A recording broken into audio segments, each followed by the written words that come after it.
வணக்கம். கிருஷ்ணகிரி மாவட்டத்திலிருந்து உங்கள் சிவகுரு, கிருஷ்ணகிரி மாவட்ட விவசாய சங்க தலைவர்.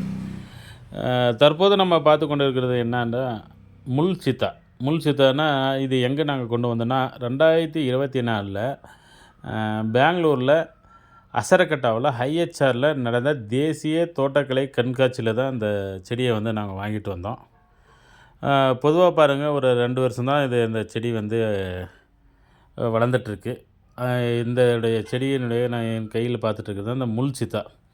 தற்போது பார்க்கும்போது ஒரு 15 பழத்துக்கு மேல வந்து அறுவடை பண்ணியாச்சு.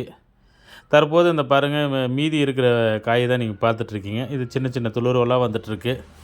இன்னொன்னு என்ன பெரிய விஷயம்னா, எந்த ஒரு செடியா இருந்தாலும் மகசூல் முடிந்தவுடன் சி கவாத் செஞ்சிடணும். அப்ப தான் வந்து நமக்கு வந்து மகசூல் வந்து திரும்ப அடுத்த மகசூல் கிடைக்கும். பாரு பிஞ்சும் வந்திருக்கு. என்ன பழம் வந்து சுமார் வந்து 1 கிலோ அளவுக்கு இந்த பழம் வந்து வளரக்கூடியது. அதே மாரி நம்ம எருவுகள் வந்து நிறைய குடுக்கணும். பாருங்க சின்ன சின்ன அரும்புகள் வந்துட்டுருக்கு. முள்ளு சீத்தான் பெரிய இது மருத்துவ குணம் உண்டு இதற்கு. மருத்துவ குணம் இருக்கிறனால தான் சொல்லிட்டுருக்கோம். ராம் சீத்தா, நாட்டு சீத்தா போன்ற இந்த பழத்தை வந்து அதிகமா சாப்பிட முடியாது. கொஞ்சம் வந்து சுமல் அடிக்கும்.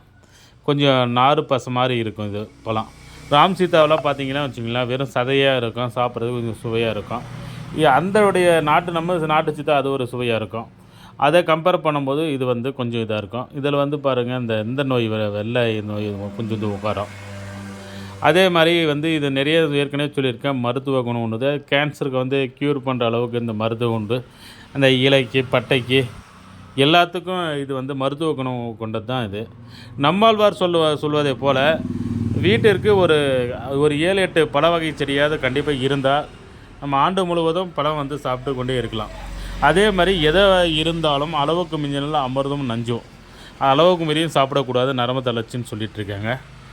இந்த மாதிரி ஒவ்வொரு பழங்களும் நம்ம இருக்கும்போது வீட்டுக்கு பிள்ளைங்களுக்கு, வர உறவினர்களுக்கு இந்த பழத்தை குடுக்கலாம். நோயில்லாத வாழ்வு, குறையில்லாத செல்வம்.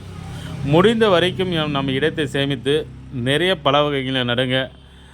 நம்ம உடலை நாமளே பாதுகாப்பது மிக மிக அவசியம். இந்த மாரி தகவலை நம்மளுடைய சேனலை பாருங்க. எப்போதும் என்றென்றும் நோயில்லாத வாழ்வதற்கு நம்ம பரிந்துரை செய்கிறோம். அதே மாரி எப்போதும் கிருஷ்ணகிரி மாவட்டத்தில் உங்கள் சிவகுரு. பார்க்காத பாருங்க, ஷேர் பண்ணுங்க, சப்ஸ்கிரைப் பண்ணுங்க. நன்றி, வணக்கம். மீண்டும் அடுத்த